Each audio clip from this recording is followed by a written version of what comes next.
Well, good evening and happy Shabat to one and all, as happy as we can be under the present circumstances where the whole world seems to be raging against Israel. Anti-Semitism is widespread, definitely more widespread than it was at the outset of the Second World War, which of course led to the Holocaust.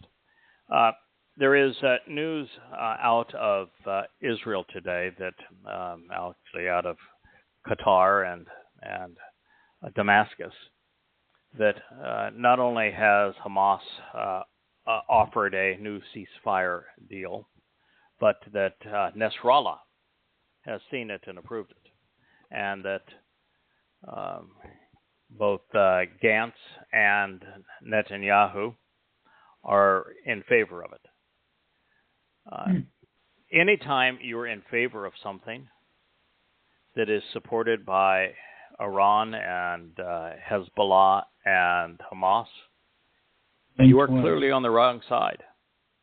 And this notion that anything that causes the hostages to come home is something that we will support shows the grotesque immorality that has swallowed Israelis. Make a move that sets yourself up for a far worse attack than October 7th. To save maybe 50 lives, and I don't think it's that many. I would suspect that there may be 40 Israelis that are still alive in Gaza. But let's say there's 50. Is it a good move to sacrifice 5,000, 50,000, 500,000 for 50? Because that's the game you're playing. You know, for one Israeli soldier, Israel released over 1,000 Islamic terrorists. The head of Hamas was among them, whom Israel had done great favors by saving him. He had a heart condition. And what did it cost them? We're to the point now where Israel's very survival is at stake. There's so much anxiety and angst against Israel and its defense of itself with all of the false Islamic propaganda that the very survival of Israel is at stake. And we know what happened the last time an anti-Semitic world came down on Jews when there was no place for them to escape. And that's the game that progressives in particular are playing. Mm-hmm. They're isolating themselves so that the only place for them will be the gas chambers again. That sounds harsh, but it's true. And so this notion that we will negotiate with terrorists and we will reward them with terms because we love our people and that's just who we are, we're going to save our hostages, is insane. It's morally reprehensible. To some extent, it's a game that the world has played many times over. One of the most grotesque escapades on this was when the United States was asleep at the switch, somehow missed all the significant signs and left Pearl Harbor open to attack. And once the Japanese had killed some 3,000 American Navy personnel, that we sacrificed 350,000 American lives to avenge that attack. That's not victory. It's grotesquely immoral. That's insane. And that's a mild version of the game that Israel's playing. On top of that, there isn't the realization in Israel or anywhere in the world that you can't negotiate with a Muslim. Mm-hmm. Muslims have an entirely different type of morality because the religion was based upon Allah, who is Satan, who was admittedly a terrorist and a sadist. He, over 1,000 times in the Quran, talks about his entertainment is going to be torturing everyone who doesn't capitulate to them. And his tortures are grotesque. And Muhammad was a sadist. He was a mass-murdering terrorist. He was a rapist. He was a pedophile. He was the most reprehensible man, maybe who ever lived. The Quran is a disgusting book. It's a book of a death cult. Mm-hmm. And throughout the Quran and Hadith, not only does Allah lie and does he commend lying, he tells Muhammad, you can lie all you want, doesn't matter. And then Muhammad says, if I find something better to say, I'll renounce my vows and go with that. And so it is a religion of liars for liars. And when you're in that kind of a situation, and particularly when one of the most famous episodes in the history of Islam is the Treaty of Hudaybiya, where Muhammad himself renounced that he was a messenger, where he renounced the idea that Allah was even a god, all because he got cold feet and he came to what really is Petra, but Kabaville, with an insufficient force, and was afraid that he would not prevail and that the Quraysh, who were far more articulate and reasonable and moral in Petra, would do what they had done previously, which was to convince Muslims that Muhammad was an idiot, that Allah was Satan, that they should not be devoting their lives to terror and murder on behalf of the devil. And so he got cold feet, and he signed an agreement that said that he wouldn't terrorize them, wouldn't abduct their children, wouldn't rape their women, wouldn't plunder them for 10 years. And in the process, signed the agreement renouncing that he was the messenger and renouncing Allah is a god. And, of course, the next breath out of Allah's mouth as a recital in the 9th surah, it begins by renouncing all vows and say that any agreement formed between a Muslim and a non-Muslim is not binding on the Muslim. Go ahead and kill them. Slaughter them. And they went back and did so. But in the intervening weeks with the Muslims who had followed Muhammad to Petra, Kabaville, to the point of death, complaining that their lives were now ruined and that they couldn't believe that they were leaving without plunder. They had come to rape the Quraysh women, plunder the wealth of the Quraysh, and to slaughter them, because in Islam, murder is a blood sport. And so Muhammad, like all robber barons, was in a terrible fix. Genghis Khan faced this constantly, which is that once you base your economy on thieving and the slave trade and on satiating the carnal desires of your militants with rape, and you stumble and go through a period of time where there is no plunder, there is nothing to rape, there is no one to kill, they will turn on you and kill you. And so what did Muhammad do? He did what he had done 3 times previously. He found the easiest prey in the region, the last Jewish community, Kabar.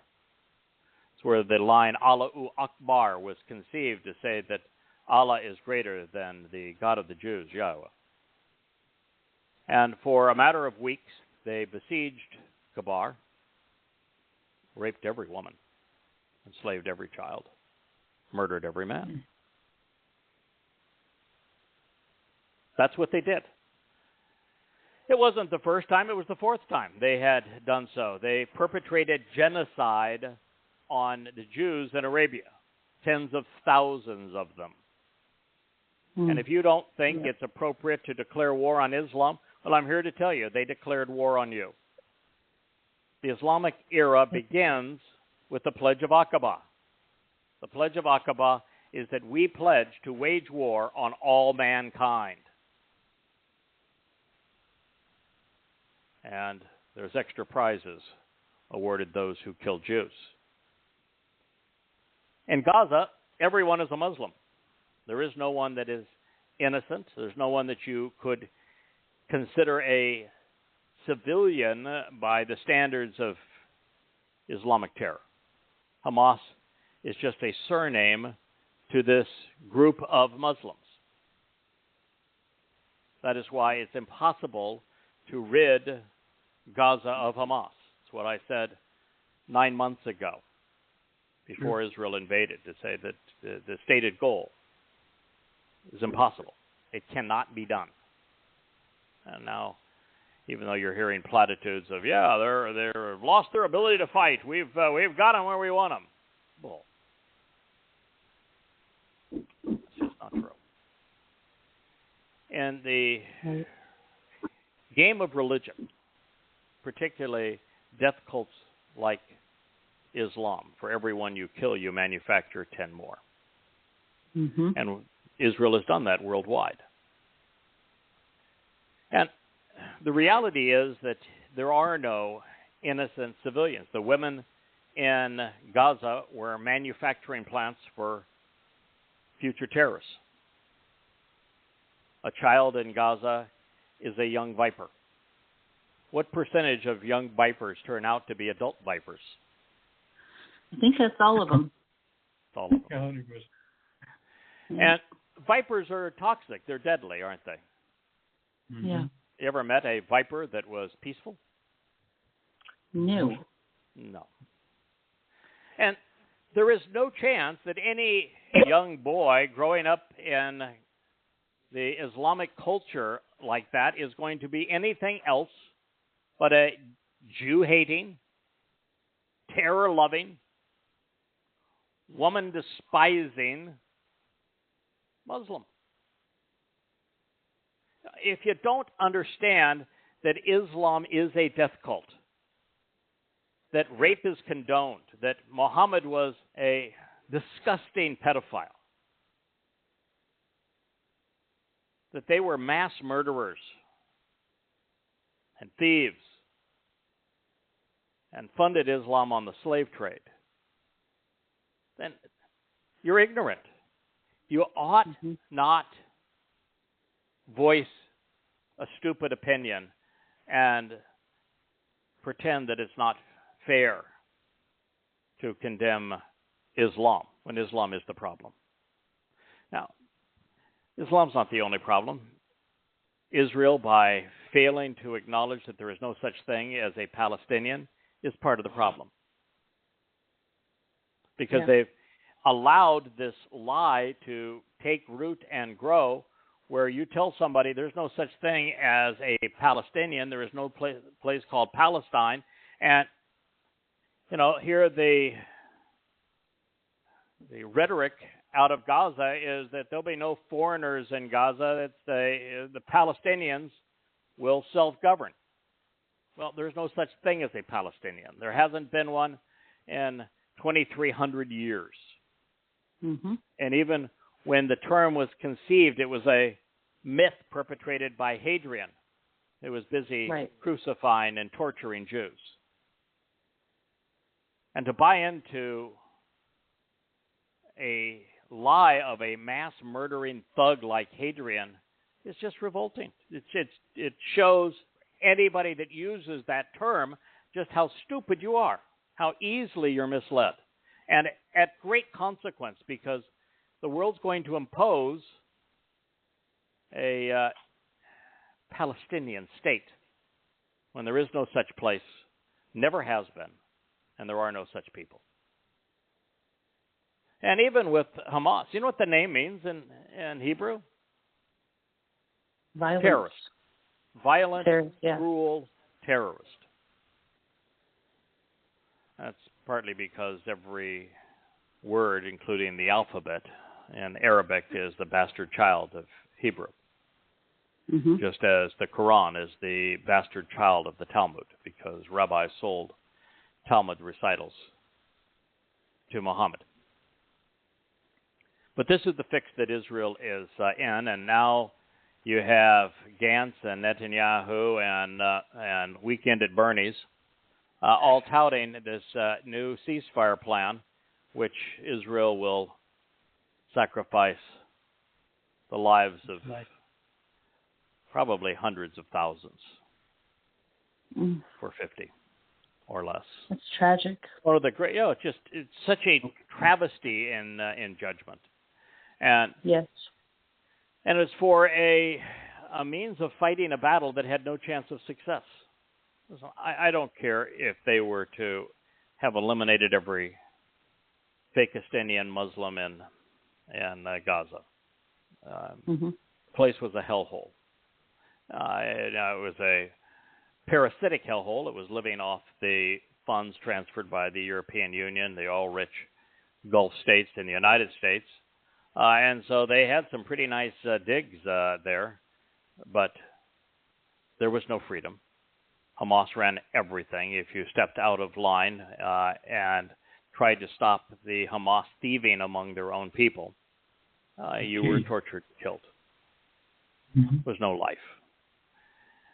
The greatest thing that could be done for them, if you could rid them of Islam, would be to rid them of Hamas, but that just isn't going to happen, and there's no one's going to step in from an Islamic country to try to govern Gaza with Hamas still there. Right. No chance. So it's just like so many mistakes that are made around the world. People start wars not recognizing there's really no way to get out of them. Look at Iraq. Look at Afghanistan. Look at Somalia. Look at Libya. Look really at North Korea. North Vietnam, yeah. North Vietnam. Yeah, we start wars without any idea how we're going to get out of them, and typically we sacrifice blood and coin for nothing, and that, of course, is what Israel is doing. And there were 5 things Israel could have done differently on October 8th, but did not do. And on October 8th, we shared all of them on this program and said, if Israel, if you do not do these things, this is your future, and we laid it out. And now, as I've gone through and translated more of Yoel, which we'll get to shortly, also Hosea, Yahweh lays out exactly what awaits Israel. And it's dire. And, well, they aren't the ones who are raping and slaughtering and torturing, abducting, enslaving Jews. Their policies are responsible for making Jews vulnerable. Yahweh knows what to hate, when to hate, how to hate, and his people don't, nor do most people around the world. For example, Israel, in this most recent round of negotiations, sent the head of Mossad to do the negotiation. His name is Barnea. On October 8th, in my open letter to Israel and on this program, I said, there's a man that has to be fired. You're head of the Mossad when their newspapers knew what was going to happen and published stories about it. When low-level intelligence officers all the way up and down the ranks were writing memos and distributing them saying, sound the shofar, we're about ready to be attacked. And it's imminent, and it cannot be stopped, so at least let's be prepared.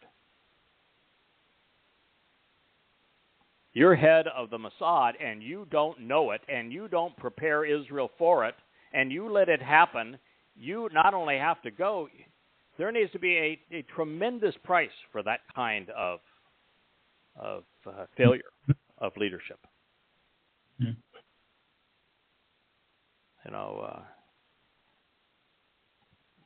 Head of the IDF, same thing.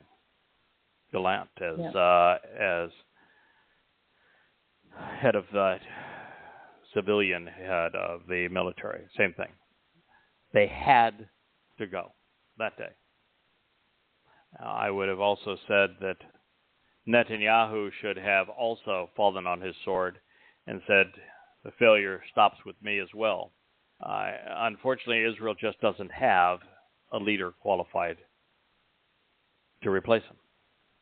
Not by a long shot, and certainly not by any of the gaggle of goons that are trying to run circles around his political carcass. And so Israel's in quite a fix. And so all we can do is warn Yisraels and Israelis and Yehudim who are willing to listen as to what's going to happen and what they need to do if they wish to be spared from this onslaught. We have entered the prelude of the time of Israel's troubles. It's one of the most frequently discussed prophetic topics throughout the prophets.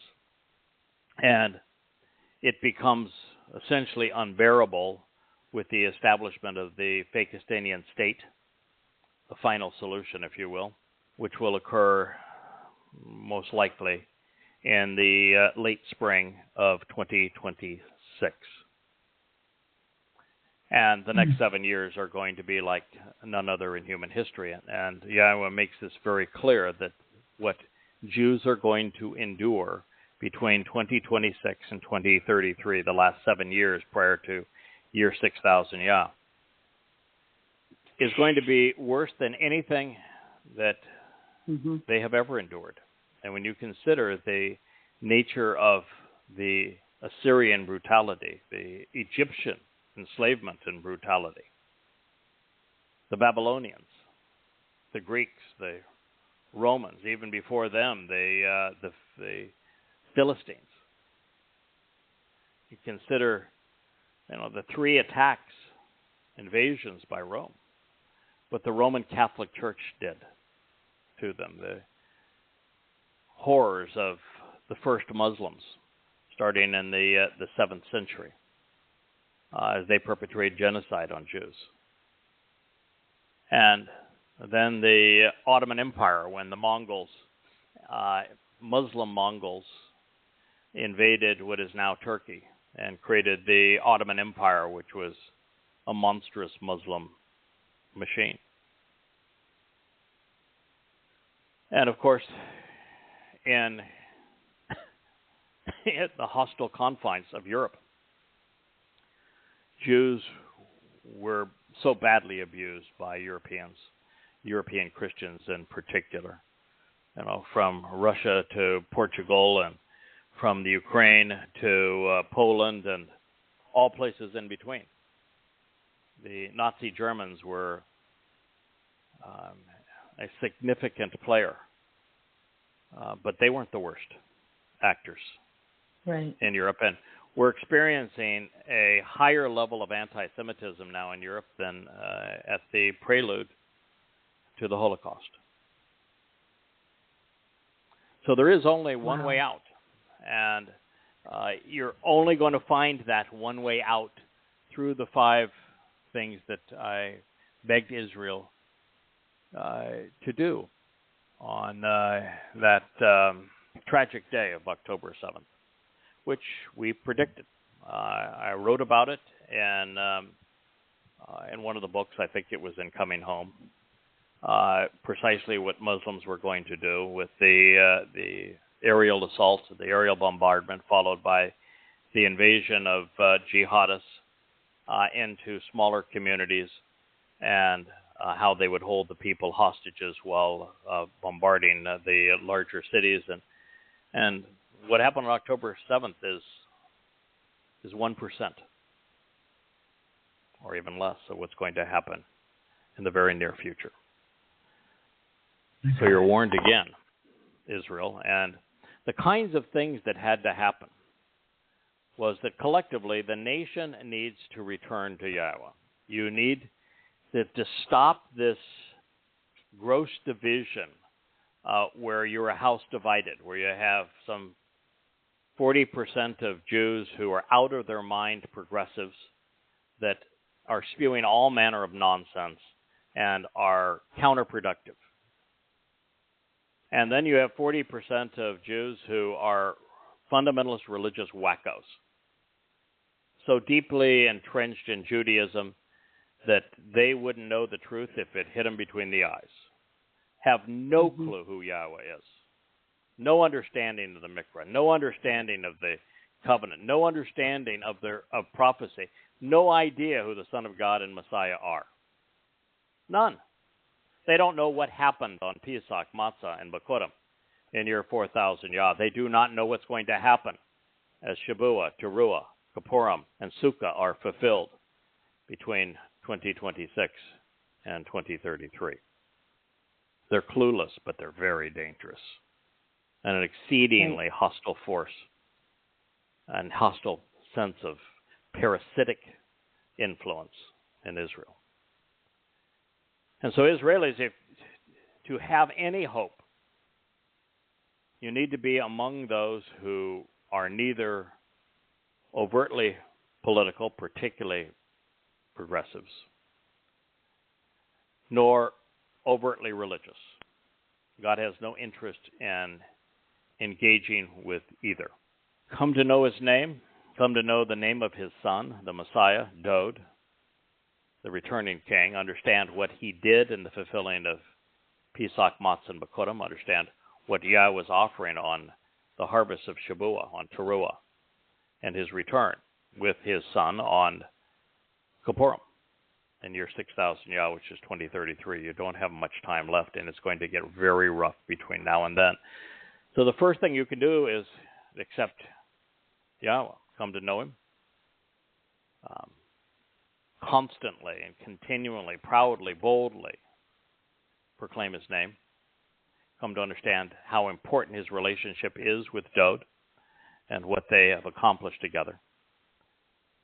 Know and understand and accept the 5 conditions of the covenant so you can receive the benefits, actually understand the purpose of each of the 7 Moed Mikra and how they are related to the benefits of the covenant. This is step 1.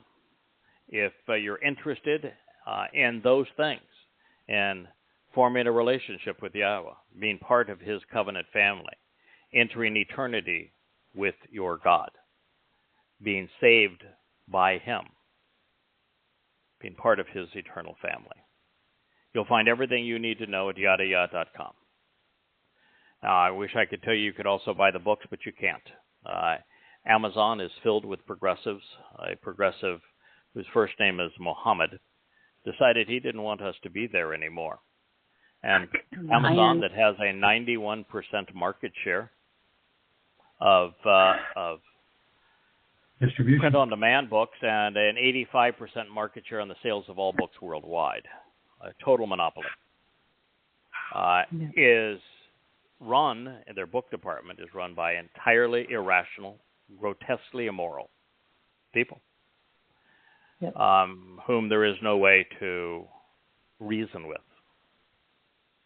And so anyway, our books will soon be dropped there. We have no ongoing relationship with them. Fortunately, I had a nice discussion today with Yow'el. He's going to work to create a Yada Yah bookstore that we will be able to arrange all of the content, and that the fulfillment will be handled by one of 4 or 5 print-on-demand sources that Jackie is currently reviewing.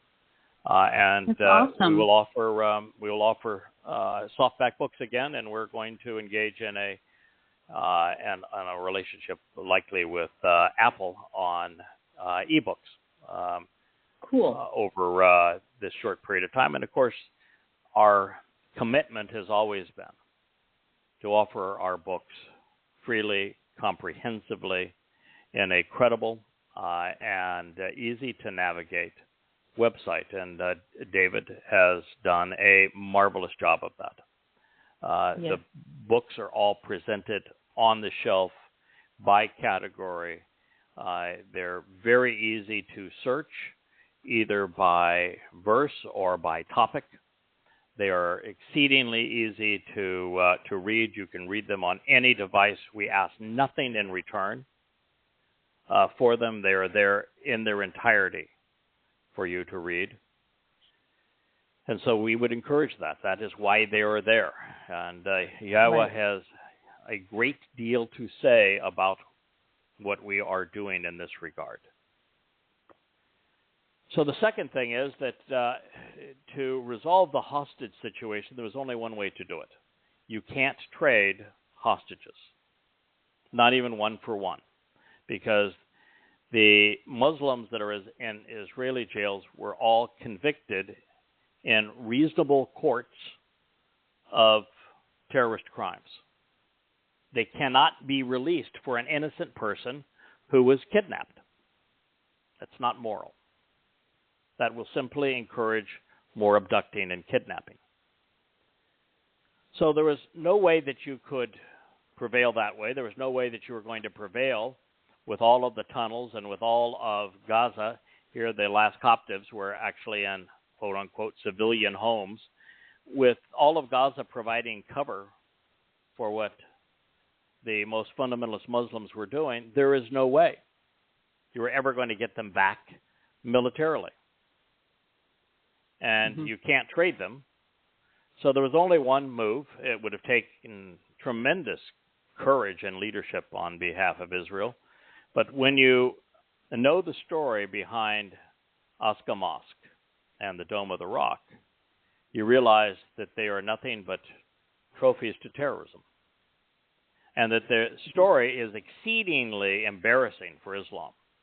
I write all about it in Goddamn Religion. I would encourage every Jew in the world to read it. I would encourage everybody in the world to read it. It's 5 volumes. All 5 volumes are now available on the YadaYah.com website. I have risked my life to bring them to you. The least you could do is read them.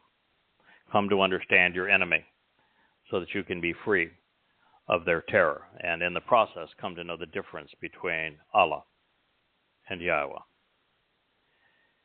Now, once one knows that the whole basis for Al-Asqa Mosque was Muhammad being incredibly stupid and immoral.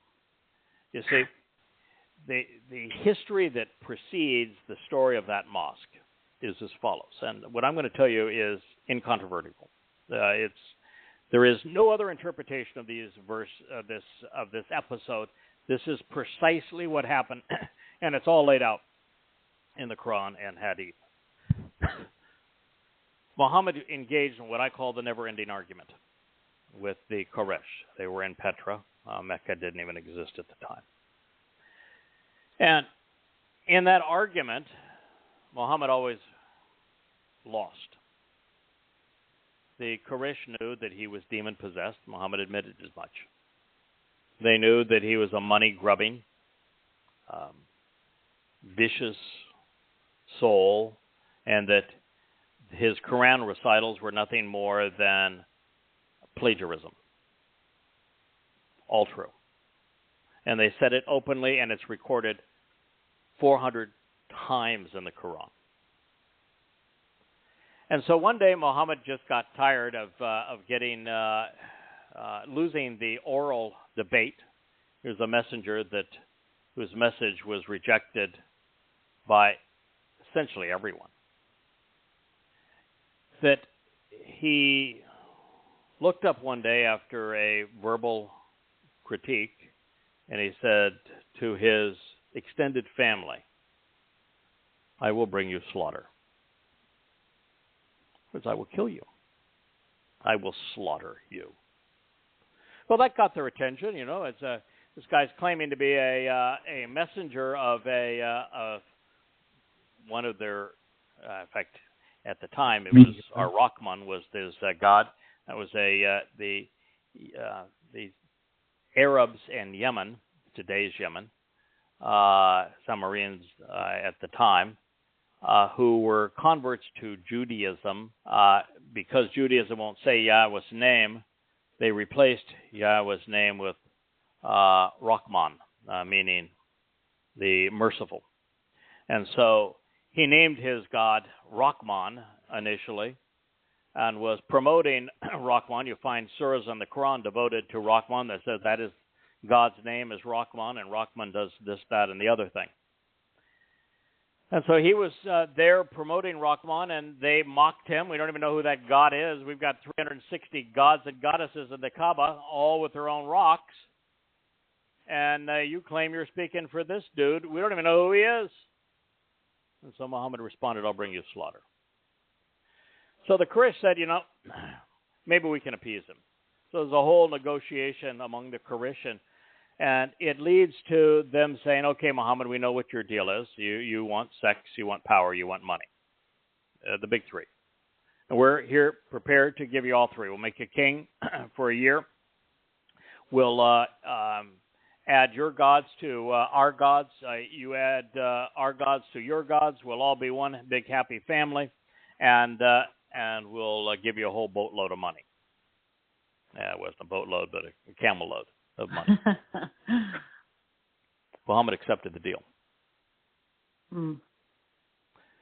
So you have the idolatrous indulgence, which is you take this quote-unquote monotheistic religion honoring Rahman, and now you add the three main goddesses, the top goddesses of the Kaaba, to that list, and Muhammad goes off and he begins a Quran recital by claiming that Manat, Al-Uzza, and Alat were goddesses along with his god. Wow. And so his father-in-law, is the time he was 60-some-odd years old, and he was converting with a 6-year-old. That's not only pedophilia, it's grotesque. Yeah. So it was his father-in-law that said, I might take my my little daughter back. I'll not let you play with her anymore unless you renounce that, because you didn't cut us into this deal. Muhammad never did cut anybody in that he didn't need to bribe. And Muhammad renounces the idolatrous indulgence by saying that Satan made him say those things, and every one of his God's messengers speaks for Satan, right there in the Quran. Some prophet. We all speak for Satan. Satan made me do it. That sounds familiar. Where have we heard that before? So, after that, he is now mocked incessantly, saying, oh, yeah, right. Now he's even admitting that his Quran recital comes from Satan. And according to the Hadith, there were only 4 followers left. Probably includes his adoptive son, who was once his wife's slave. So he didn't really have much choice in the matter. You had his father-in-law. That was the father of his little toy, Aisha. You had himself. This Abu Bakr. Yeah, Abu Bakr.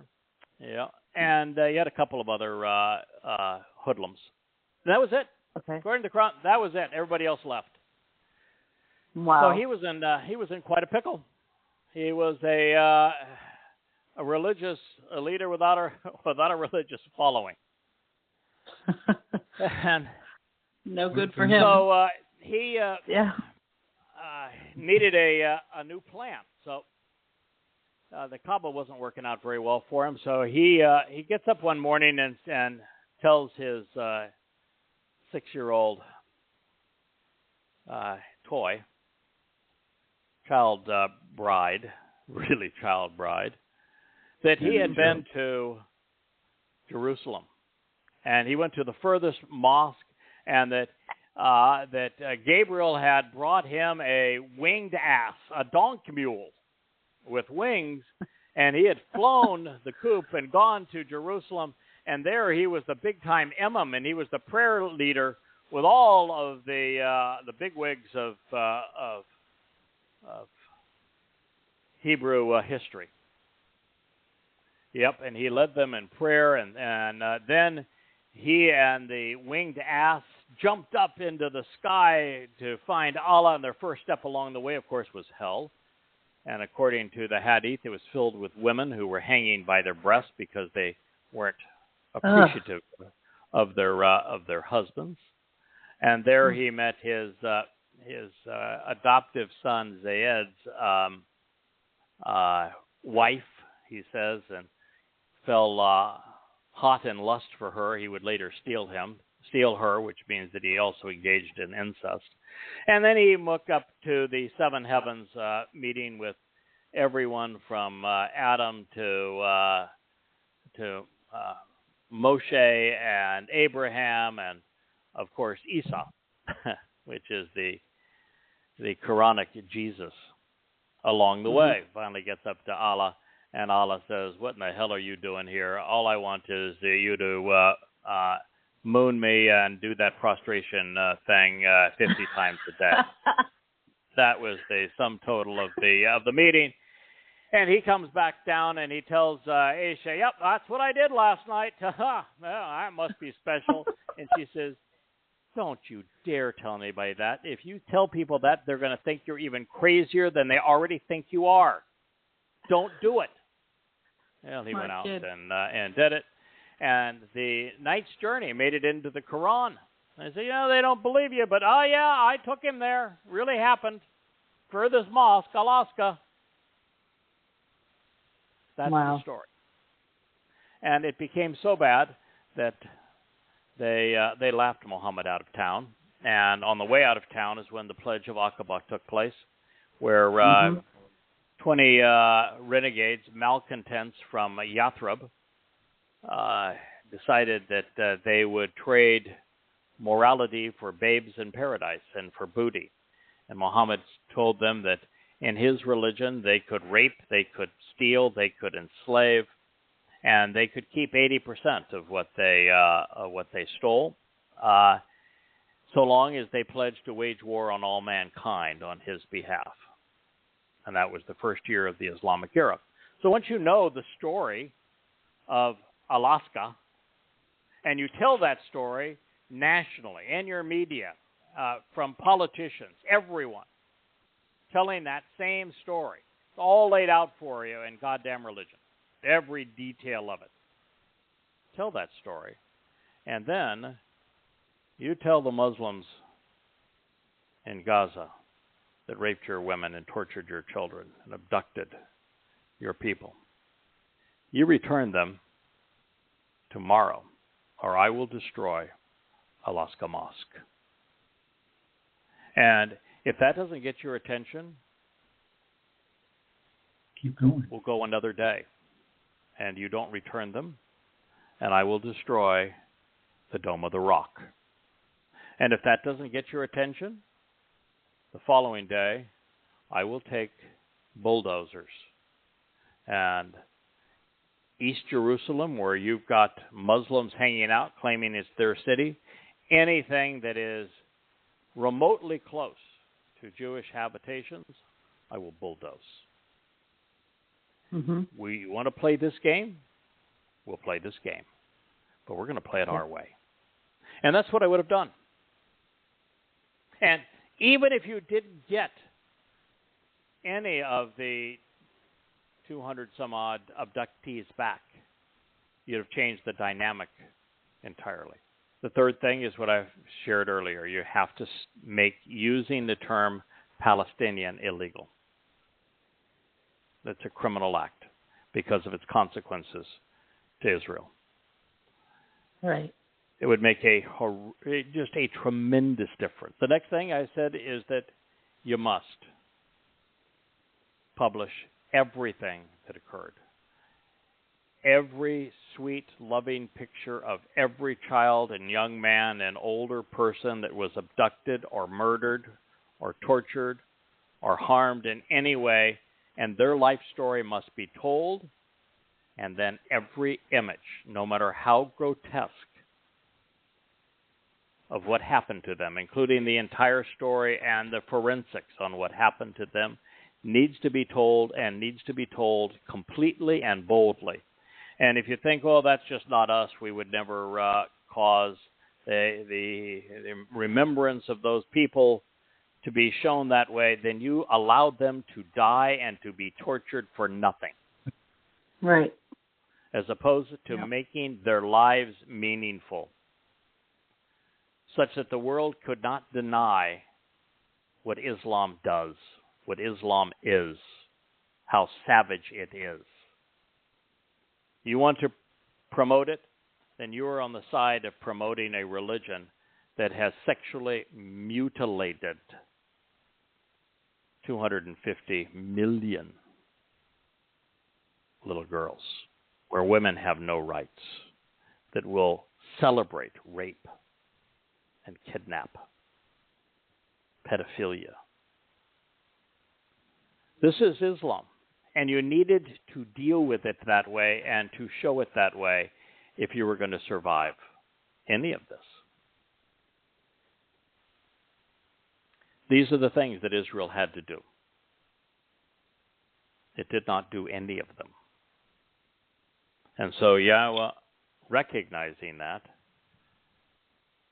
provided Israel with its consequence.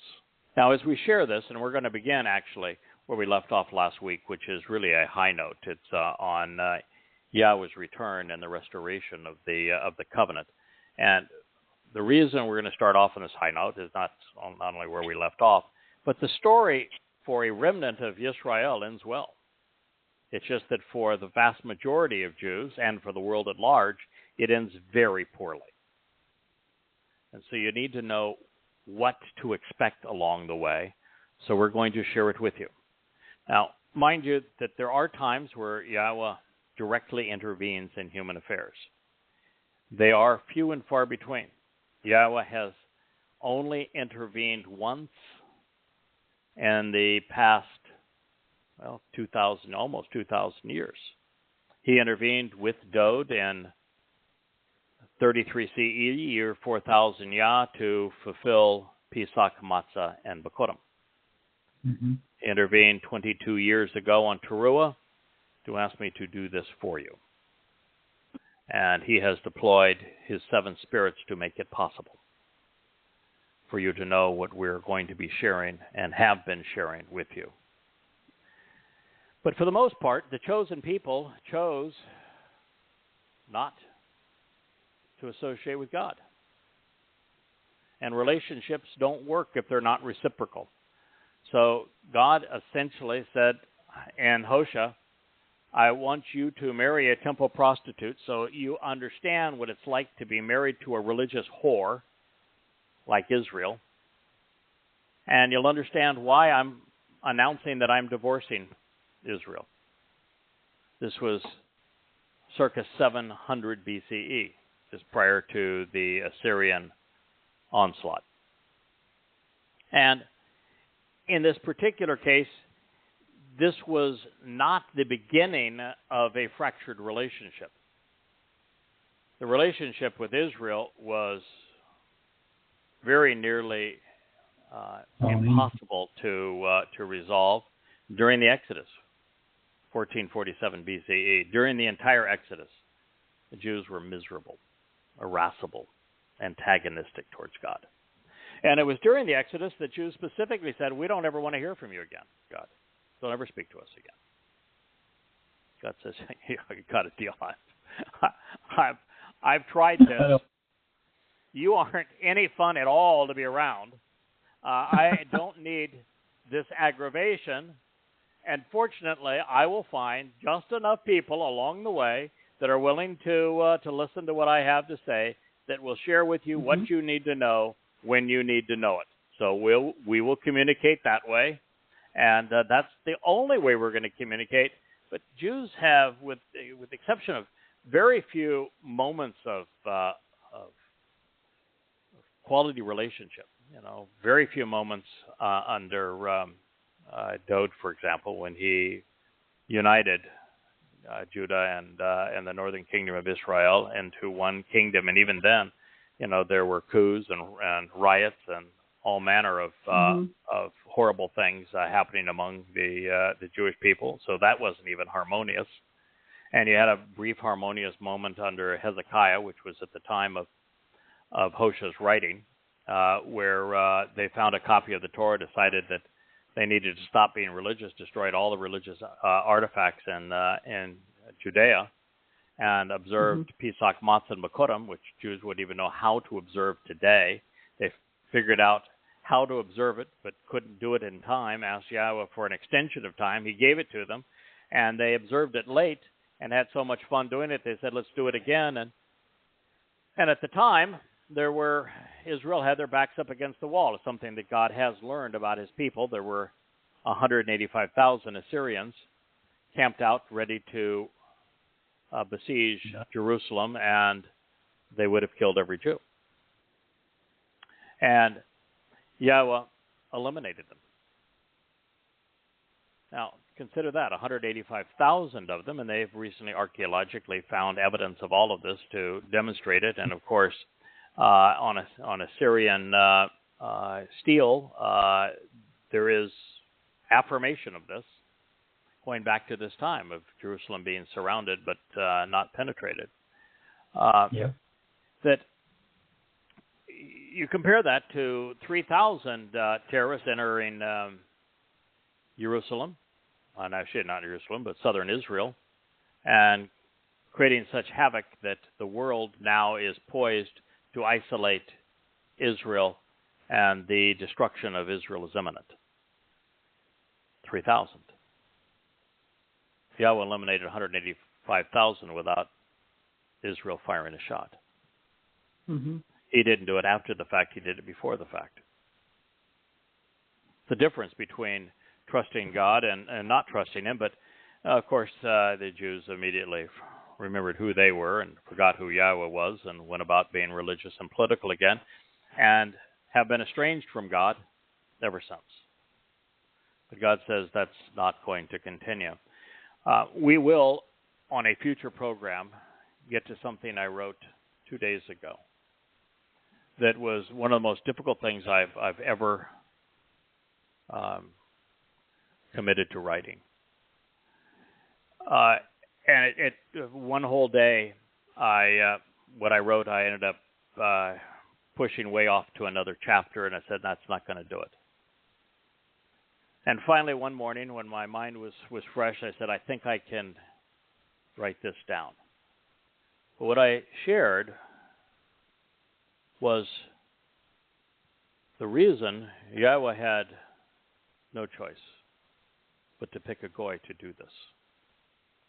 And what was at stake? When Israel went bad, and why there was no chance after 3,500 years that Israel would have attended and participated in the Shabuah harvest, Teruah harvest, been there on Kippurim or Sukkah. And if there's no one to harvest, why bother? If there's no one to return to, why return? If there's no one to reconcile, what's the point? Which means the entire human experiment would be for naught. The Torah has no value anymore. The covenant is over. The Mikra don't matter. The earth is destroyed. Quite frankly, everything revolves around us prevailing. I had to come to grips with, and as I say, I want to share this with you as I wrote it, because I'm much more articulate in writing than I am extemporaneously. But I had to come to grips with something that has been nagging at me for years now. That is, Yahweh has a lot of clever explanations of the role that I'm playing to awaken his people for these final harvests in his return. You know, there's things like Choder, which is a secondary branch, Nakar, which is an observant foreigner, Nakri, which is my observant foreigner, Bashar, which is a herald, in-person herald, Malak, which is a messenger, an ed, which is a witness, Qowl, which is a voice. He uses the name Yada in reference to myself and what we're doing. He speaks often of Yada Yahowah, which is how we operate. It's the overriding title of not only the website, but all the books that we have written in this program.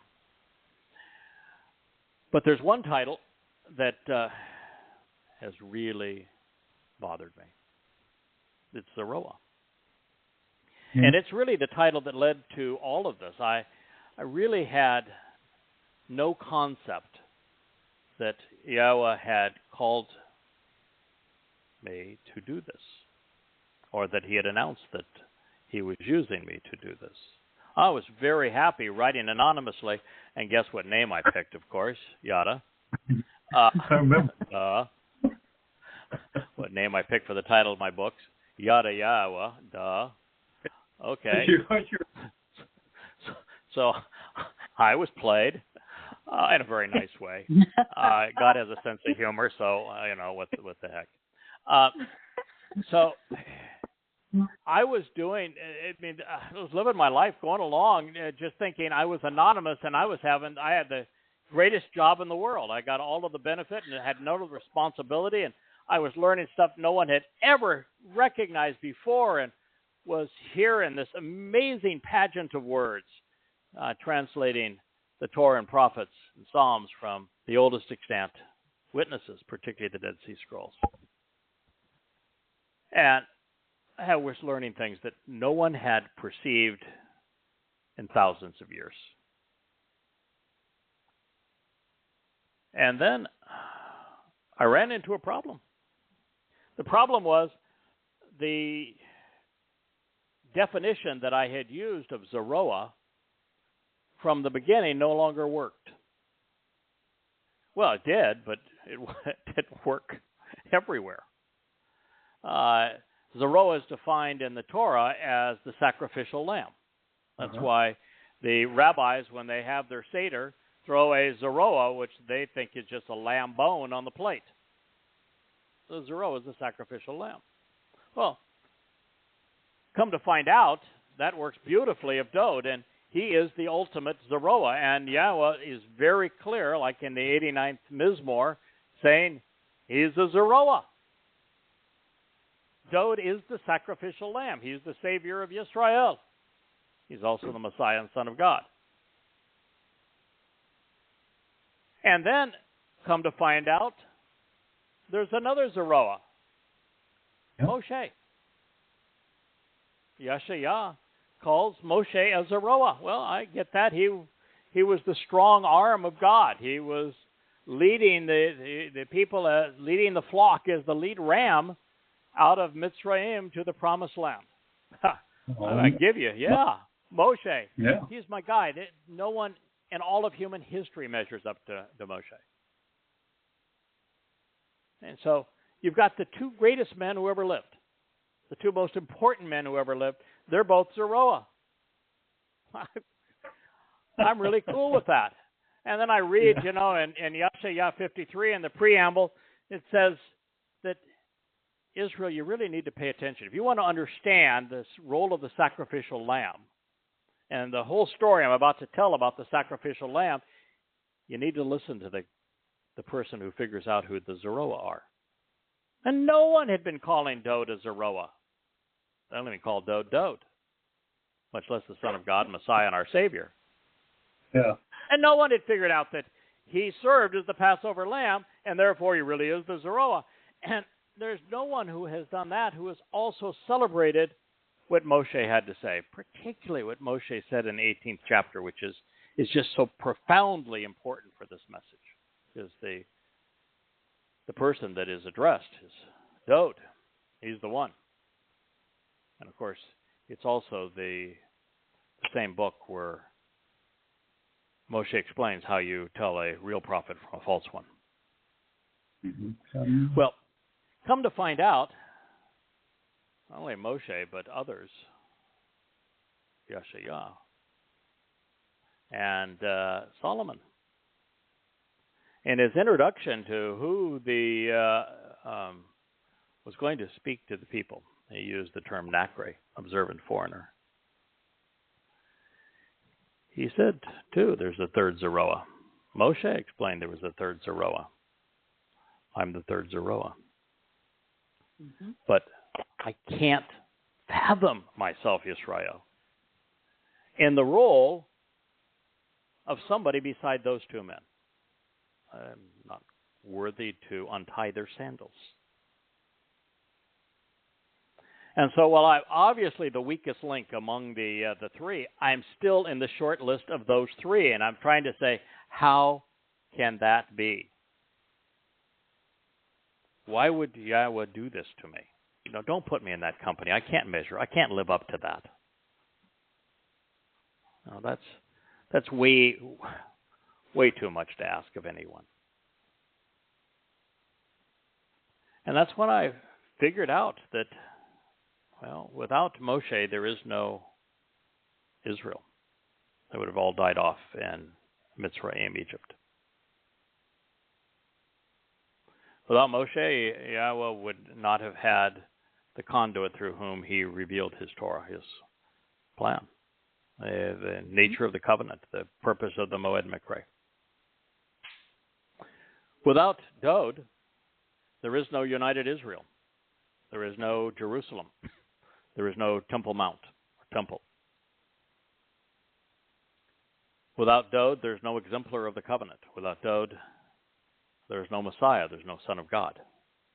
Without Dowd, there is no one explaining how to properly observe the Torah. But that's not the whole of it. Without Dowd, there's no fulfillment of Pesach, Matzah, and Bakorim. There's no eternal life. There's no means of perfection. There's no way to enter the covenant family. Dowd volunteered to do these things. And so Dowd is essential to God's story. He is the returning Messiah and King. But there's no one for him to return to. Without? If I don't do this job. There's no one else doing it. Yes, we have a covenant family now, and many are exceedingly helpful. I mean, devoted to this cause, deserving enormous credit for their love of Yahweh and his people and his mission to awaken Israel. But with Yahweh, there's always one. And he is the person that Yahweh speaks through. In this case, I am the Qowl, the voice. And I came to realize that should I fail, everything is for naught. The Torah doesn't matter. The Exodus doesn't matter. The Mikre are unfulfilled. Dowd has nothing to come home to. There would be no Shabuah harvest. There hadn't been a single Yehud or Goyim who had come to know Yahweh, listened to him, understood his message, his timing, and future history. Since, well, the last of them was Malachi, 2,500 years ago. None. Nothing had changed. No matter how bad it got for Jews, they didn't listen.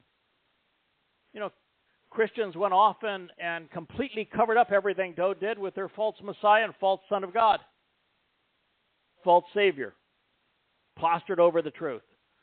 Rabbinical Judaism did everything they could to deny that Yahweh and Dowd had done these things for Israel. No one was listening.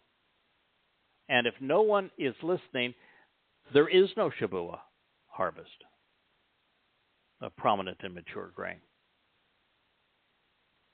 There is no Teruah harvest of olives of Yisra'el and Yehudim. None. And there is no one to return to on Yom Kippurim, and thus no reason to return. It's all for naught. So I may be the least satisfying of the Zarowa, the least qualified of the Zarowa, the least credentialed of the Zarowa. But Yahweh solved that. You know, with Moshe, he was there with him every step of the way. With Dowd, the moment he was first anointed at 8 years of age, Yahweh said that his spirit came upon him and never left him. Mm-hmm.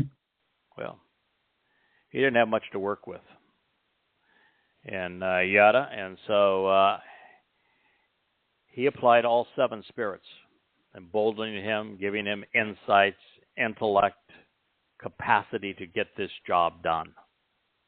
7 spirits. Unprecedented. It's only one time it's ever happened. I'm not taking credit for succeeding in this endeavor, because God stacked the deck. He made certain that I would succeed. Now, I still have free will. Didn't force me to do this. But once I accepted, he made certain that I would be able to do this. And what you're witnessing in these 35 books and these thousands of audio programs is the result of Yahweh's devotion to his people to awaken them and call them home. And Dee, you have been studying the Shabbat, Towrah, Yes. and Kippurim fulfillments, as I have been. And I'm here to tell you, the story from Yahweh is consistent. It is. Very The consistent. we succeed. Yeah. There will be tens of thousands of Goyim and Yehudim who will be harvested on Shabbat. You know, it's a wheat harvest, and it's wheat plural, and there are 2 loaves of bread and multiple varieties of wheat representing all the various peoples of the world. Yep. And it's going to be a grand celebration. Yahweh calls the people who avail themselves of Shabbat harvest. This is May 22nd, 2026, exactly 7 years. Well, it's exactly 40 months to his return. He calls those individuals mature and prominent. They stand up. They're accounted for. They're making a difference. These are the people who made a choice to be part of the covenant, to attend the Mikra based upon what Yahweh had revealed 3,500 years ago. Their backs weren't up against the wall. They made the choice because they took the time to know Yahweh, came to respect him, understand what he was offering, and accepted what he was asking in return. Yeah. And so these individuals are mature. They're prominent. They stand out. They're making a difference by devoting themselves to awakening others. The second harvest he speaks of as being infants. They're very young. And that's the reason. The reason for that, this olive harvest, is that, well, the fact of the matter is that the most mature member of that group will be 3.5 years old. Yeah. In terms of their development. Mm-hmm. And then the last group, he calls suckling infants, because at the oldest of them is going to be 10 days old in terms of their spiritual development and understanding of the Torah. They will have made the right decision, but not have been able to grow much based upon it. And so we know we are going to prevail. Yahweh has seen our future. He knows the choices that are made. He knows that we have devoted ourselves to this. For example, even though Amazon deserves our great disrespect and disdain, hatred, really, for disallowing the printing of Yahweh's message, one of the great crimes that has ever been perpetrated, we will end up with a much better result. And it's Yahweh's responsibility to make this happen, and he's going to work this through, and we will end up with a better result. And our job has always been to make the information available and to share it with as many people as we can. And thankfully, he brought us David. And thankfully, he brought us Jackie and Dee and Kirk and Leah and so many others who were devoted to sharing this message. Steve, Mike. Yes. So here we are, and I'm going to begin again in Yeshaya or Yirma'yah 31:31. This takes us to the preeminent event, really, in human history. And there's only up to this point 5 dates that could even compete with it: the fulfillment of Pesach, Matzah, and Bikurim. But those were very, very dark days for father and son, Yahweh and Dowd, because of the pain and the sacrifice, and particularly because of the great agony of having Yehudim and Yisra'elites all disavow what Dowd had done, and to do so for 2,000 years. The great pain of being rejected after having offered such a wonderful gift at such a tremendous price. And so while the Shabuah harvest will be a grand celebration with Yahweh as the covenant family comes home, and the Towrah harvest also a celebration as there are a significant number of Yehud and Yisraelites that return to Yahweh during at the conclusion of the time of Jacob's troubles. And this leads then to a wonderful celebration of the return to a completely reconciled family on Kippurim. And that is the day that is being discussed here. Behold, the time is coming, Yahweh reveals well in advance of it occurring, when I will enter into and cut with the house of Yisra'el and with the family of Yehudah a restoring and renewing, repaired and affirmed covenant. Now, as we shared last week, this cannot have anything to do with Christianity or their New Testament. Absolutely not. And it can't have anything to do with Judaism. Absolutely. A time is coming, not that G-D, not Hashem. Behold, a time is coming that Yahweh reveals. When I, Yahweh, will enter and cut with the house of Yisra'el and with the house of Yehudah, eliminating any chance of Christianity. Not with Goyim, not with the church. A restoring and renewing, repaired and affirmed Bereth.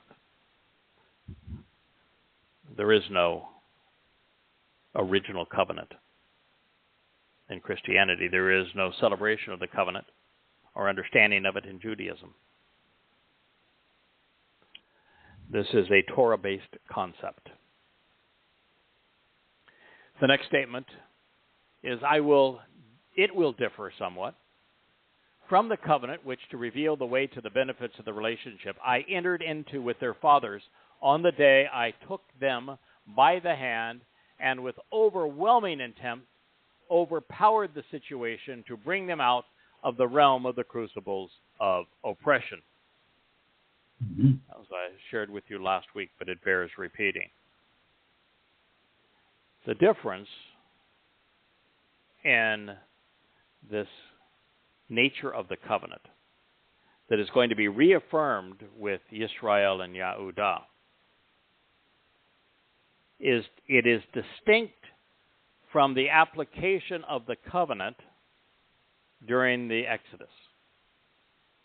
He's not comparing it to the time that he affirmed the covenant with Abraham. Because quite simply, there is no difference to that time, because Yahweh even affirms that he gave Abraham his Torah. And if he gave Abraham his Torah, since there wasn't a written Torah, he placed his guidance and instructions inside of him. So there was no difference between the renewal of the covenant and the original covenant with Abraham. The difference is between the way that God interacted with his people in this relationship during the Exodus, where he will explain in a moment what that one difference is.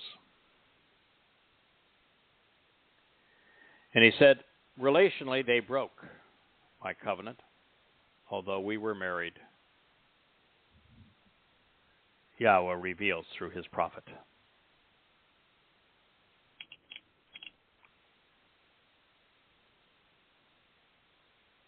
Now, what did Yahweh do that was different? It's one word. Shazak. I firmly took them by the hand and with overwhelming intent overpowered the situation. Right. God gave you the answer. Yeah. He didn't say the difference is a new covenant based upon the gospel of grace. He didn't say that's the easy way, you know. All you got to do is believe. He didn't say it's the renewal is a billion rabbinical laws and a Babylonian Talmud. No. He said the difference is with the children of Israel, as I tried to remove them from the human oppression that they were enduring in Egypt, knowing that they did not know me, knowing that they knew nothing of the covenant and of the Torah, and that was their normal. That's what they had been in that condition so long, they knew nothing but slavery. Life for them was slavery. And the idea of being free of that was frightening to them. I talking with Leah about the consequence of being in a family where the mother is suffers from borderline personality disorder, is that you're constantly either being destroyed or controlled. And because that's your mother and it's constant, you then, and she pretends to love you and claims that she's doing all this because she loves you, you begin to equate being controlled and destroyed with love. Right. And so when you seek a spouse, you seek that which you defined as love, and it's a never-ending cycle. You know, my father was abusive. I unfortunately, in my first marriage, married an abusive woman. And it's very difficult to break out of that cycle. You know, both of my boys have been consumed by that. It has defined who they are. And it's very common. And in this particular case with Yisra'el, I can appreciate God's predicament. That's all they knew. That's how life was defined. And so for them to be in any other circumstance was not life. And so God said, I had to yank them out of there, kicking and screaming. I had to literally grasp them by the hand and drag them out. Otherwise, there was going to be no Yisra'el. That means the covenant would be for naught. There would be no Torah. There'd be no basis for any of this. The whole human experience would be literally for naught. I had to respond this way. This wasn't a matter of them choosing. Do you want to go or not? I drug them out. Well, the renewal of the covenant is not going to be that way. There will be enough people who choose to be with Yahweh, who will read Yada Yahowah, who will listen to this program, who will visit the social media sites promoting all of this, listen to the audio programs that we are making with visual content, and they will choose to come to Yahweh. They will return home. They will cease being religious and political, and they will become part of the covenant family. But it will be their choice, not God dragging them this time. And so God says, for this reason, this is the covenant which, to enjoy the benefits of the relationship, I will cut with the house of Yisra'el after that, and then without hesitation, prophetically declares Yahweh. I will provide, placing, giving my Torah, my guidance, my teaching, instructions, and directions within them, in their midst, and integrated into their ability to make decisions on their hearts. I will write it. I will be their God, and they shall be my family. This is the conclusion of the story.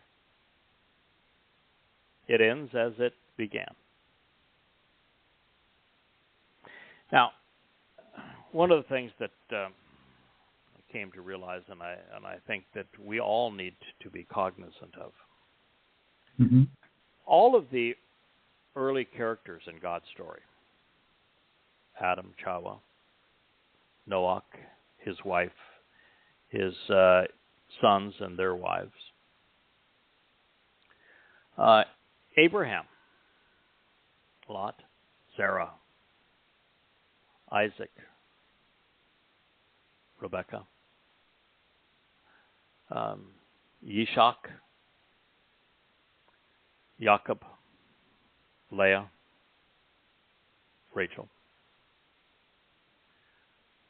Not a one of them was Jewish. Right. No, can't be. Not a Yisraelite among them. No. And so everybody at the beginning of God's story, first 2,000 years, you do not have a single Jew. Then God chooses to reveal himself through these people and to form a covenant relationship with them. But in the last 10 years, why would we not expect Yahweh to come full circle? Right.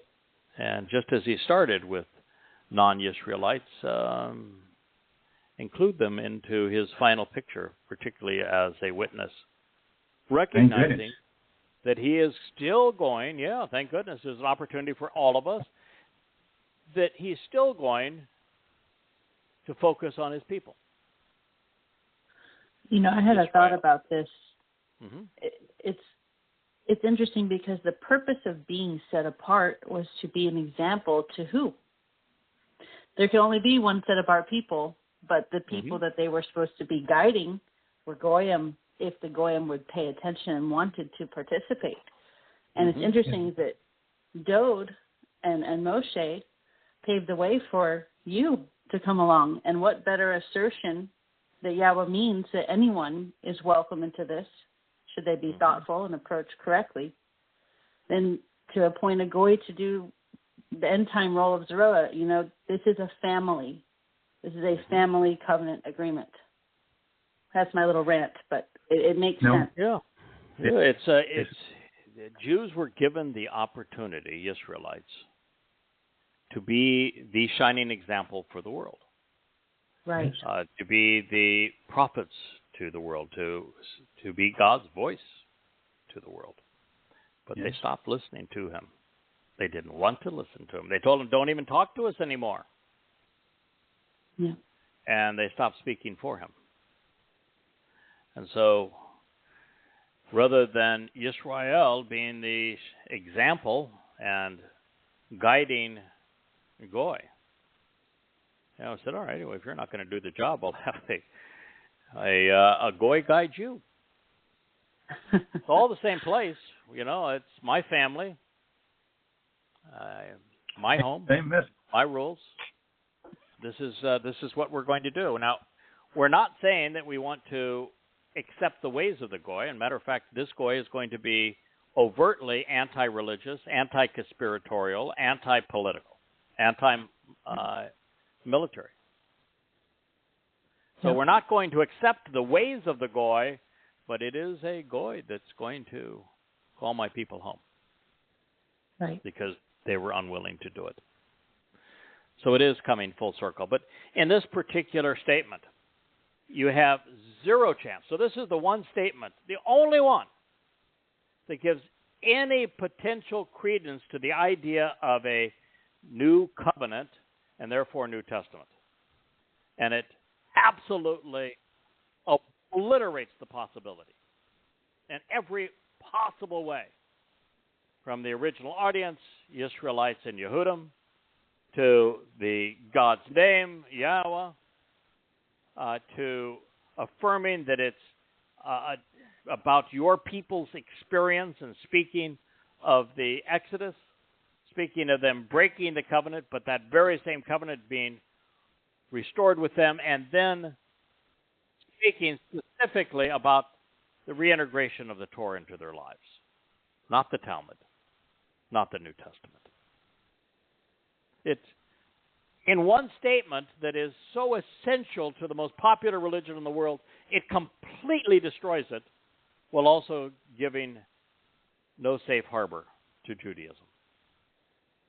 Marvelous.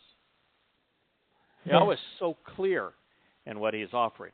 And the reason that we're in this position, or will be here in less than 10 years, for Yahweh to take an external document, most important document in the universe, this external document called the Torah, God's teaching and direction. And to take that document is something we can choose to accept or reject, to cover over in the case of Christianity, or to replace in the sense of the Babylonian Talmud, where rabbis have far more influence than Yahweh. They won't even say Yahweh's name. They give lip service to the Torah and then call their trash Torah. What an insult. And so God's solution is, I'm going to now incorporate the Torah inside of you. Why? Because everyone at this point will have chosen to be part of the covenant family. We will all long for this. We don't need to have it out there as something we can choose to accept or reject. And now that we've chosen to accept Yahweh on his terms, all of the people here, whether they were harvested on Teruah, on Shavuot before it, or on Kippurim, and entering now the millennial celebration of Sukkah, we all need guidance. We just do. We're going to be elevated to 7 dimensions, with each of those dimensions requiring so much more greater comprehension and understanding of what's at stake. And at this point, we don't want to be wondering about things. We want to know them.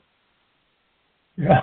Right. And so God is going to incorporate his guidance right into the core of our being, into our heart, which is the seat of judgment, so that we can make sound decisions going forward. But even then, there is still a big job to do, because you have the majority of those who are harvested on Shavuot have been part of the covenant family and have known Yahweh on average less than 10 years. Those who are part of the Teruah harvest will know Yahweh on average less than 2 or 3 years. And those who are on part of the remnant reconciled on the day of reconciliations, Kippurim, will have known Yahweh for days. Right. So there will be a lot of catching up to do and a lot of teaching to do at this time as well. But the Torah will be integrated inside of us, and so we will have so much more going for us. And in this particular moment, too, we've talked about this previously, but the big difference, too, is that this Torah is a little t. You know, in Hebrew, there's no such thing as capitalization or lower and uppercase letters. They're all one case. So the whole idea of capital Torah versus lowercase Torah is a symbolic concept, not an actual reality in Hebrew. But the difference is that Torah as a title is the name of the books, that first 4 books that Yahweh shared with Moshe, and the 5th one that Moshe derived from those 4 books and his experiences with Yahweh and shared with God's people, being Devarim, words. That those 5 books contain enormous amounts of hurtful information. Information we need to know. We need to know how antagonistic humans have been towards man, and how God all along has had this intent of having a loving and engaged family, doing things together with his children and empowering them and enabling them. And so that is the Torah, but because of the nature of it, with its first condition to walk away from Babel, from the intermixing and commingling confusion of religion and politics, from Babylon, from your country, and from the family of man, God has to explain the nature of religion that he is separating his people from, and the hurtful conditions that existed in Babel, for example, that existed with the Nephilim, who were overtly terroristic and religious and political thugs, necessitating the flood. What then happened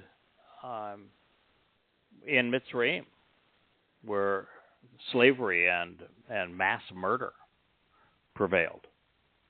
And then what happened on the Exodus, where the children of Israel continued to be antagonistic and embittered and religious and ungrateful. So within the Torah, there are lots of things that are sad. And there's no reason for us to be saddened going forward. Everybody that will be part of God's family will have chosen to be there. None of us will be religious. None of us will lack for understanding. None of us will be political or militaristic or conspiratorial. And so there doesn't need to be a warning about those things. We're just here to be guided on the possibilities that exist. So I think this Torah is teaching guidance, directions, and instructions on how we move forward as a loving and productive family. Wow. So that is what God is offering. That's where it, and that's actually not the end, but that is the high note right prior to the end of the story, because the end of the story is Sukkah, where we camp out in conditions that are identical to those experienced during Eden. And Yah was very clear, even in Yow'el, that the earth is being reconstituted as Eden, as man has come to within a whisper of destroying it and annihilating life on the planet. God is going to restore it to those conditions. And so it's very important that we understand what transpired in Gan Eden, the Garden of Great Joy, and how Yahweh and Adam interacted, what they did together, and what existed there, what didn't exist there. Very important to understand that, because that's where we're going back, to a non-religious, non-political environment. We have a first-hand relationship with Yahweh, and get to celebrate life together. So as a kind of recap of what we have read thus far, that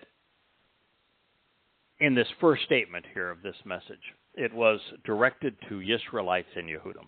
As we progressed, the audience was reaffirmed when God spoke of your fathers being brought out of Mitzrayim, and then the identity of those slated for restoration was conveyed as Yisra'el. Therefore, the prominent and preeminent pronouncement required by Christians to justify their New Testament shared clearly does not apply to them. By the same token, with the incorporation of the Torah into the lives of God's children, the Talmud toters are also excluded. In fact, so are all of those who are political and religious, because the stated intent is to become children in Yahweh's family, where there are no parties and no sex. I did say sex, not sex. We think that we'll still be able to enjoy one of God's great inventions, but there will definitely be no religious sex or political parties. My diction isn't always that good, and I just wanted to clarify it, although you did get a kick out of Talmud toters, so I thought you might when I wrote it. I did. Yes. Should you wonder why Yahweh, and I think I've shared this, but it bears repeating, can integrate his Torah guidance into the lives of his covenant family at this juncture, but could not do it previously? The answer, of course, is free will. Had God sought to place his Torah inside of Yisraelites 3,500 years ago, it would have been against their will. And it would have precluded anyone from rejecting him, which is completely incompatible with a loving relationship. However, now that every recipient has arrived at their own discretion and chosen to be directed by the Torah, that's how they have arrived here, it is the perfect adjunct to guide us through the expansive realm of space-time, and from being trapped in time in 3 dimensions into the 7th dimension of Shamayim. I was listening to a program the other night, I think it was last night, that what happens if you accelerate to the speed of light? And I was just mind-numbed by how much changes. Everything changes. Perspective, time, vision. There is nothing that stays even remotely the same. And recognizing that you're still a 3-dimensional object, which of course can't be accelerated all the way to the speed of light, but the thing that Yahweh is offering us is to empower us, taking us from 3 dimensions to 7, with each step along the way being infinite in terms of its capability. So this is really an extraordinary trip that he is going to take us on, and we are going to vastly more processing power. We're all going to have supercomputers. I won't use the term artificial intelligence because all of my experience with the so-called AI has been horrible. Those who have programmed it have programmed it to be progressive and to be absolutely senseless. So please don't miss the fact, and I don't think we've allowed you to miss the fact, we've harped on this every which way, that the Torah is literally being written inside of us. Written inside of us. Now that is a direct jab at the absurd rabbinical argument in favor of their oral Torah. They claim that their Talmud is an oral Torah that was given to 70 Jews at the time that the written Torah was given to Moshe. Well, the 70 elders that wouldn't go up? Yeah, that is correct. That is correct. Everything you read in the Torah precludes any possibility of there being an oral Torah, but in this particular case, Yahweh is writing his Torah inside of his children. It's God has a overwhelming preference for the written word, just as I shared with you when I was trying to explain the nature and the importance of the role that we are performing on behalf of Yahweh's people and Yahweh himself and for his son Dowd, who would not be known for what he has done without this effort. I said I'm going to try to explain it to you extemporaneously, but in reality, you're much better off listening to the written word.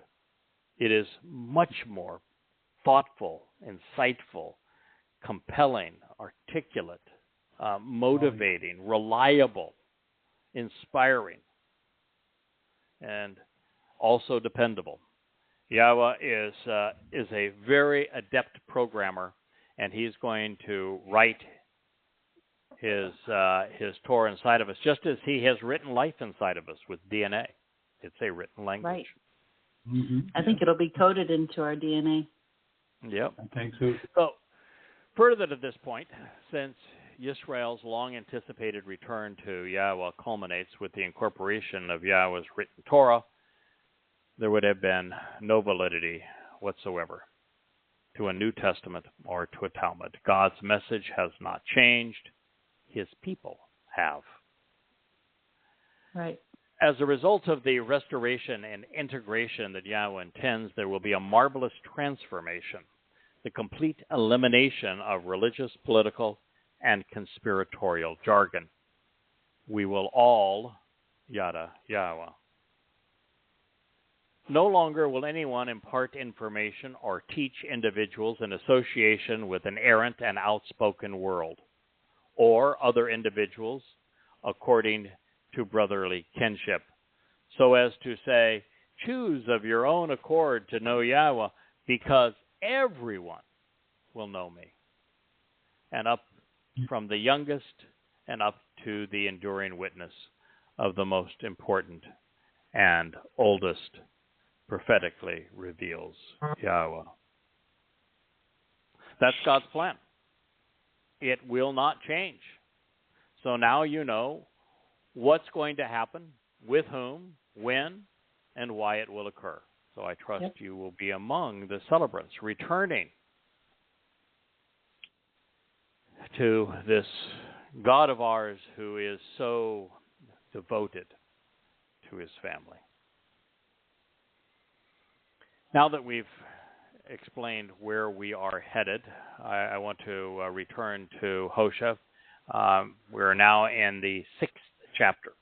Hosea is a marvelous portrayal, just like is Yow'el, just like is Yashayah, of the lifespan of Yisra'el. Mm-hmm.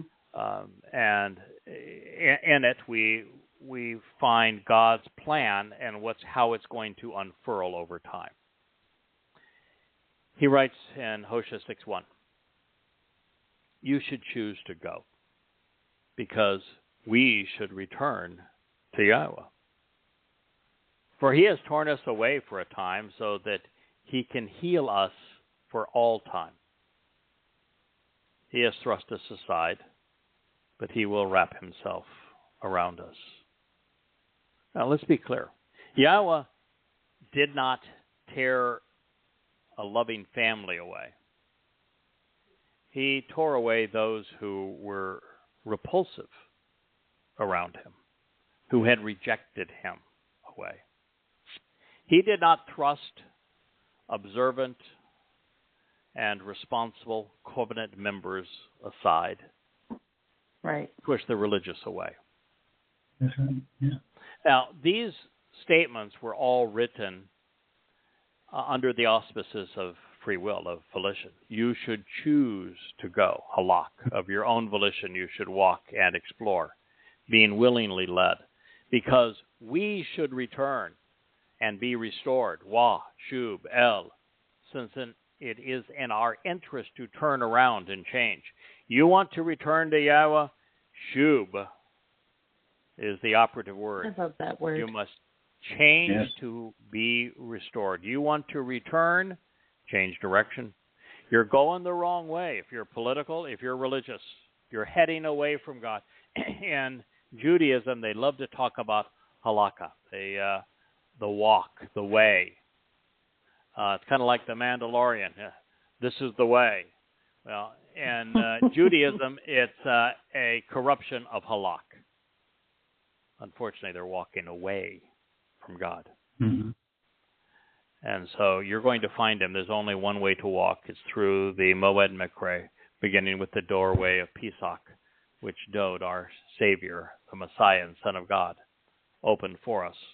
And over that threshold that perfects us of matzah, unyeasting our souls, the fungus of religion and politics, so that we can be part of Yahweh's family on Bekurim, empowered and enriched by him. And this, of course, this path leads to the next harvest that will be fulfilled of Shabuah, demarking the beginning of the worst of Jacob's troubles in May 22nd of 2026, just 2 years from now. This, of course, leads to Towrah, the harvest of the ripe olives of Yisra'elites and Yehudim, so that the prophecies that we just considered in Yirma'yah, Jeremiah 31, are fulfilled on Yom Kippurim, enabling us to camp out with our God, him to wrap himself around us as we camp out with him, healed for all time. So you should choose to go, halak, because we should return to and be restored by Yahweh. For he has torn us away for a time, expelled us, chased us away, and banished us, so he can heal us for all time, so we can promote restoration, cure our diseased and injured state. He has thrust us aside, but he will wrap himself around us. You know, the divorce decree and Hosea for bad behavior is in the 2nd chapter. And God speaks of the timing of coming back also in that towards the end of the 2nd chapter. So by the 6th chapter, he's now talking about the consequence of all of this. And of course, it's in the 4th chapter that you have that marvelous statement of because you have forgotten the Torah, I have forgotten you. Yeah. That Israel has destroyed itself over a lack of knowledge, for a lack of knowing. Right. So he has torn us away for a time so that he can heal us for all time. He has thrust us away, but he will wrap himself around us. Hosea, he provides. Hosea 6:1. It's your life, of course.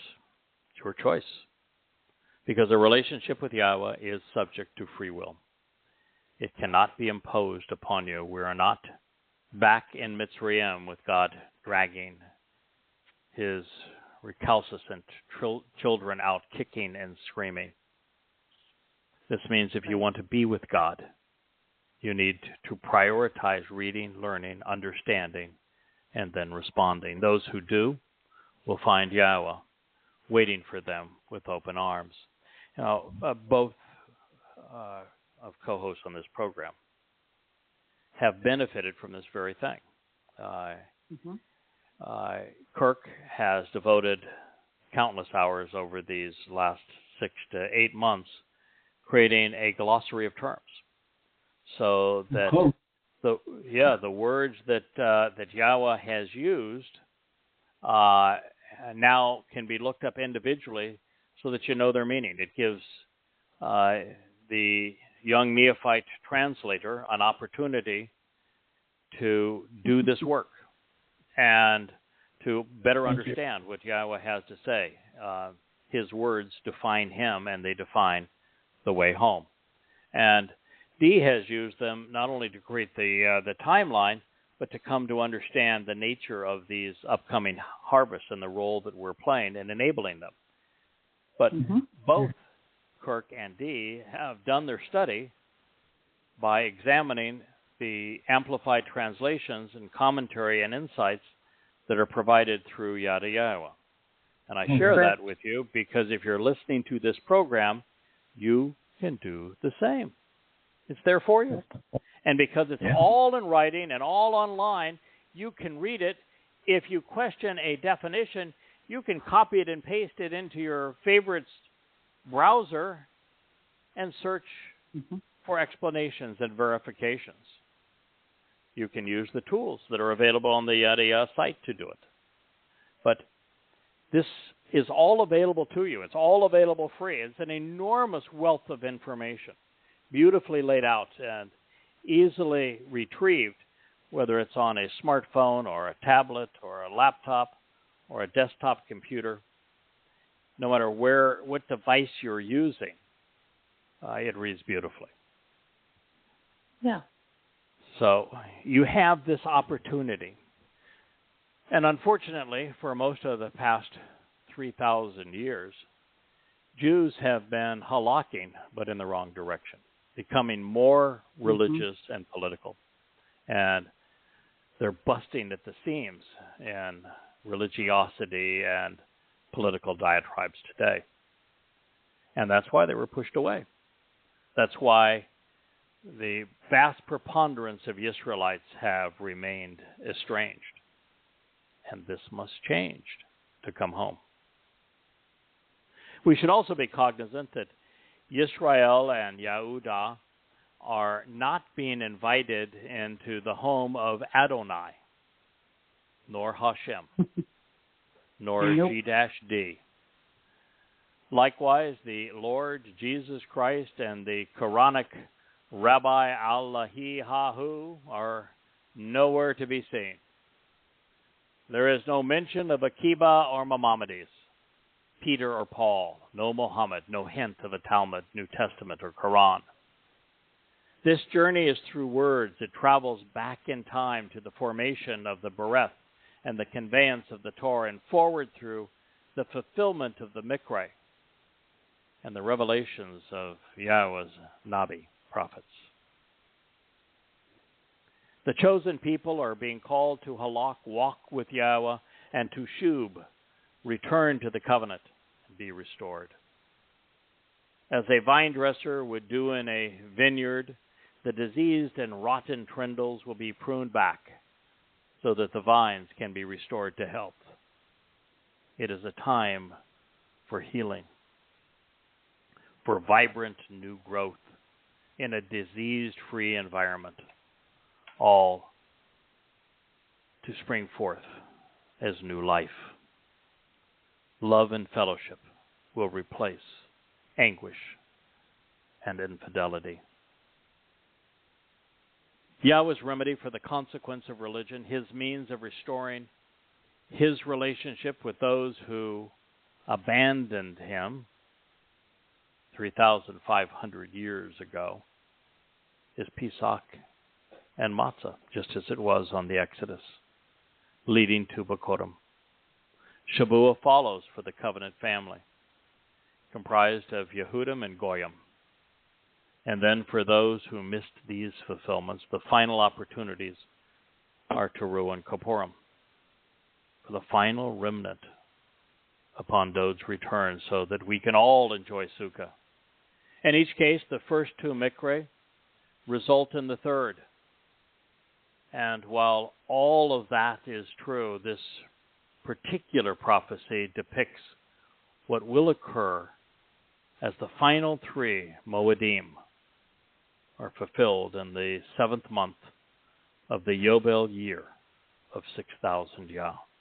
We'll end our program tonight with this citation from Hosea He Saves 6:2.